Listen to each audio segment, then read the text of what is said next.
প্রিয় দর্শক, সাজ্জাদ কাদিরের সালাম নেবেন। আসসালামু আলাইকুম, প্রীতি এবং শুভেচ্ছা। এই মুহূর্তে আপনাদের সামনে কথা বলতে এসেছি ডক্টর ইউনূসের লন্ডন প্রবেশটা কেমন হলো, এই প্রসঙ্গটা নিয়ে কথা বলবো। আপনারা ইতিমধ্যেই জেনে গেছেন যে ডক্টর মোহাম্মদ ইউনূস লন্ডন স্থানীয় সময় সকাল 7:05 এবং বাংলাদেশ সময় দুপুর 12:05 লন্ডনে পৌঁছে গেছেন। লন্ডনে যথারীতি একটি অনাড়ম্বরপূর্ণ রিসিপ্ট, যদিও সরকারের তরফ থেকে বলা হচ্ছে, বাংলাদেশ সরকারের তরফ থেকে বা বলা হয়েছিল যে এটি সরকারি সফর। অবশ্যই একপাক্ষিক একটি সরকারি সফর, যেহেতু সরকার প্রধান বিদেশ সফর যাচ্ছেন, সেটি বাংলাদেশ সরকারের তরফ থেকে সরকারি খরচে একটি সরকারি সফর। কিন্তু কদিন আগে আমি বাংলাদেশের যুক্তরাজ্যস্থ হাই কমিশনার আবিদা ইসলাম তার একটি সাক্ষাৎকারে শুনেছিলাম, তার বয়ানে, সম্ভবত এই মুহূর্তে আমি ক্লিপটা খুঁজেও পাচ্ছি না, সম্ভবত 71 টিভির একটা সাক্ষাৎকারে তিনি বলেছিলেন, লন্ডন থেকে রিপোর্টটা করা হয়েছিল, তিনি বলেছিলেন যে যুক্তরাজ্য সরকার এটিকে সরকারি সফর হিসেবে ঘোষণা করেছে। কিন্তু ডক্টর ইউনূসের লন্ডন প্রবেশকালে আমরা সেটাকে যুক্তরাজ্যের সরকারি সফর হিসেবে দেখলাম না, দ্বিপাক্ষিক সফর হিসেবে এটি দেখলাম না, এটি নিঃসন্দেহে একপাক্ষিক সফর।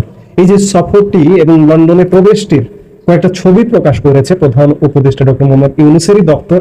আমরা ছবিগুলো একটু দেখে আসি, তাহলে বুঝবো যে এটা কতটা অনাড়ম্বরপূর্ণ। একটু ছবিগুলো দেখি। দেখলেন, ডক্টর ইউনূসকে রিসিভ করেছেন বাংলাদেশের যুক্তরাজ্যস্থ হাই কমিশনার আবিদা ইসলাম। এখানে ব্রিটিশ সরকারের কোনো প্রতিনিধি নেই, প্রতিনিধি থাকবারও কথা নয়। আর এটি হচ্ছে ডক্টর ইউনূসের সফর, একের পর এক বিদেশ সফর, 11তম সফর এটি। আরেকটি বিষয় যে ডক্টর ইউনূস যে মুহূর্তে লন্ডনে প্রবেশ করলেন, সেই মুহূর্তে লন্ডনের আকাশ বাতাস ডক্টর ইউনূসের সফর বিরোধী স্লোগানে প্রকম্পিত হতে দেখলাম আমরা, যেটি নজিরবিহীন। বাংলাদেশের কোন সরকার প্রধান পৃথিবীর কোন দেশে সফরে গেছেন, সেখানে বাংলাদেশিরাই এত বড় প্রতিরোধ গড়ে তুলবেন, সেটি সত্যিই নজিরবিহীন।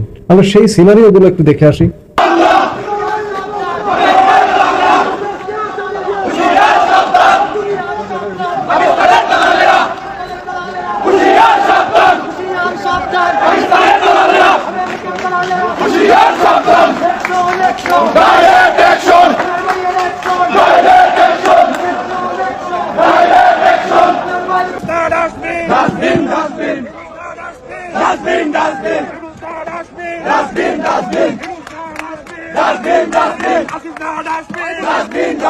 দেখলাম যে লন্ডনে ডক্টর ইউনূস সফর বিরোধী স্লোগান কিভাবে প্রকম্পিত হচ্ছে। এমনকি ডক্টর ইউনূস যে হোটেলটিতে উঠেছেন, সেই হোটেলের আশপাশ দিয়েও এরকম স্লোগানে মুখরিত থাকবে আগামী কয়েকদিন। যুক্তরাজ্য তো বটেই, ইউরোপের বিভিন্ন দেশ থেকে বাংলাদেশিরা এই লন্ডনে এসে বিক্ষোভ প্রদর্শন করছে। ডক্টর ইউনূস মূলত যুক্তরাজ্যের কিংস ফাউন্ডেশন কর্তৃক কিংস চার্লস হারমোনি অ্যাওয়ার্ড গ্রহণ করবার জন্য গেছেন, এবং এটি বেশ কয়েকদিন যাবত এটি জানা যাচ্ছিল। এটিকে সরকারি সফর বলা হোক, দ্বিপাক্ষিক সফর বলা হোক, যাই হোক না কেন। এবং ব্রিটেনের রাজা তৃতীয় চার্লসের সাথে সাক্ষাৎ, ব্রিটেনের প্রধানমন্ত্রী স্যার কেয়ার স্টারমারের সাথে সাক্ষাতের কথা আছে, এমনটা বলা হচ্ছে। এখনো গণমাধ্যম বলছে যে সাক্ষাতের সম্ভাবনা আছে। রাজা চার্লসের সাথে সাক্ষাৎ কিংবা ব্রিটিশ প্রধানমন্ত্রীর সাথে সাক্ষাতের চেয়ে এই মুহূর্তে একটি সাক্ষাৎ খুব বড় করে দেখা দিয়েছে, সেটি হচ্ছে বাংলাদেশের একটি রাজনৈতিক দল, একটি প্রধান রাজনৈতিক দল, বাংলাদেশ জাতীয়তাবাদী দল বিএনপির ভারপ্রাপ্ত চেয়ারম্যান তারেক রহমানের সাথে সাক্ষাৎটি খুব বড় করে দেখা যাচ্ছে। এবং সর্বশেষ যেটি জানতে পারা গেছে যে আগামী শুক্রবার 13 জুন তারেক রহমান ডক্টর ইউনূসের সাথে, ডক্টর ইউনূস যে হোটেলে অবস্থান করছেন সেই হোটেলে সাক্ষাৎ করবেন। এবং আজকে বিএনপি মহাসচিব মির্জা ফখরুল ইসলাম আলমগীর সাংবাদিক সম্মেলন করে এই সাক্ষাৎটির ব্যাপারে নিশ্চিত করেছেন, এবং তিনি বলেছেন যে এই সাক্ষাৎটি হবার ফলে অনেক কিছু, বাংলাদেশের রাজনীতির অনেক ধোঁয়াশা কেটে যাবে। আমি মনে করি যে বাংলাদেশের রাজনীতির ধোঁয়াশা না, বিএনপির জন্য ধোঁয়াশা কাটবে কি কাটবে না সেই আলোচনাগুলোই হবে। কারণ বিএনপি প্রধান তারেক রহমান 1 বছর হতে চললে এখনো পর্যন্ত দেশে আসতে পারছেন না। এই দেশে আসা এবং ডক্টর ইউনূসের সেফ এক্সিট ইত্যাদি বিভিন্ন বিষয় নিয়ে এখানে আলোচনা হবে।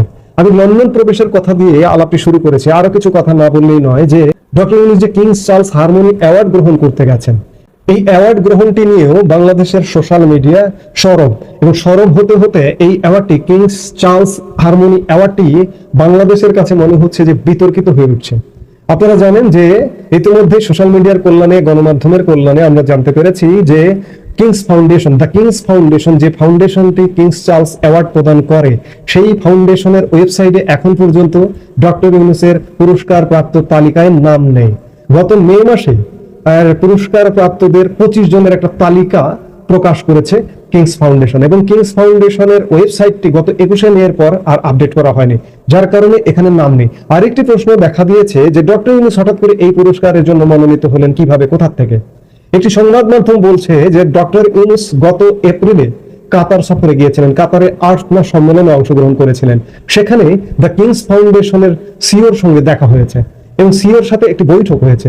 মনে করা হচ্ছে যে এই বৈঠকটি থেকেই কিংস ফাউন্ডেশন থেকে ডক্টর ইউনূসকে বলা হয়েছে যে আপনাকে কিংস চার্লস হারমোনি অ্যাওয়ার্ড দেওয়া হবে। কিন্তু মজার ব্যাপার হচ্ছে গত এপ্রিল মাসে এই সফরটি, কাতার সফরটি অনুষ্ঠিত হয়েছিল, কিংবা কিংস ফাউন্ডেশনের সিওর সাথে ডক্টর ইউনূসের সাক্ষাৎ হয়েছিল।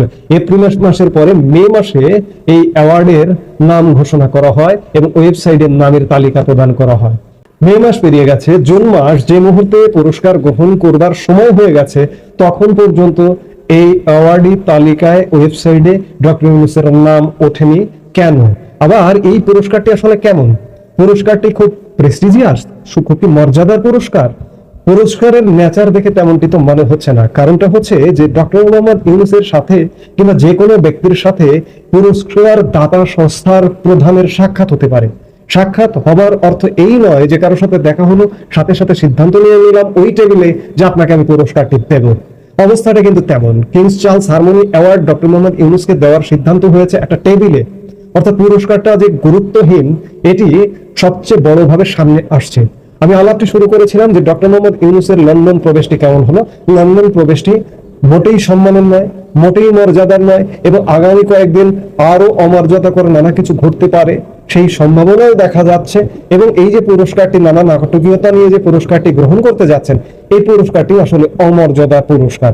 ডক্টর ইউনূসের পক্ষ থেকে যতই হাইপ তোলা হোক, ঢোল পিটানো হোক, ডক্টর ইউনূস এ সে ইত্যাদি, আজকে ডক্টর মোহাম্মদ ইউনূস 11তম বিদেশ সফর করছেন।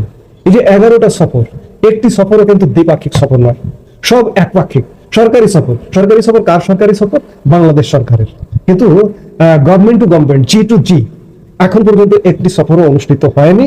কাজেই আমি এই কথা বলেই শেষ করতে চাই যে লন্ডন প্রবেশটাও ডক্টর মোহাম্মদ ইউনূসের ভালো হয়নি এবং লন্ডন প্রস্থানটাও ভালো হবে বলে মনে হচ্ছে না। এই মুহূর্তে এ পর্যন্ত। সবাই ভালো থাকুন, সুস্থ থাকুন। আমাদের ভিডিওগুলো নিয়মিত পেতে সাবস্ক্রাইব করুন Sajjad Kadir and the Legends YouTube channel এবং লাইক, কমেন্ট, শেয়ার করে সাথে থাকুন।